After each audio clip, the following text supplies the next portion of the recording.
किसी भी web image को जेपीईजी या पीएनजी इमेज के अंदर हम कैसे कन्वर्ट करते हैं। यहाँ पर ये मेरे पास एक इमेज है। अगर इसका फॉर्मेट हम चेक करें कि ये इमेज किस फॉर्मेट के अंदर है, तो यहाँ पर हम देख सकते हैं ये जो फाइल है हमारे पास, इसका फॉर्मेट वेब फाइल है। इसको हम जेपीईजी या पीएनजी के अंदर कन्वर्ट करेंगे। इमेज के ऊपर हम राइट क्लिक करेंगे। यहाँ पर ऑप्शन है ओपन विद। इसके अंदर हम देखेंगे कि हमको पेंट का ऑप्शन शो हो रहा है, इसको हम ओपन कर लेंगे। जो हमारी इमेज होगी वो पेंट के अंदर ओपन हो जाएगी। यहाँ से हम इसको किसी भी दूसरे फॉर्मेट के अंदर सेव कर लेंगे। हम फाइल के ऊपर क्लिक करेंगे, सेव एज के ऊपर क्लिक करेंगे।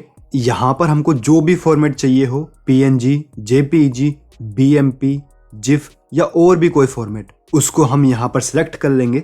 मुझको अपनी इमेज का फॉर्मेट पीएनजी के अंदर चाहिए, तो यहाँ पर मैं पीएनजी सिलेक्ट कर लेता हूँ। इस फाइल को हम किस नाम से सेव करना चाहते हैं उसको हम यहाँ पर डाल देंगे। सेव के ऊपर क्लिक करेंगे। ये फाइल हमारी कन्वर्ट हो चुकी है।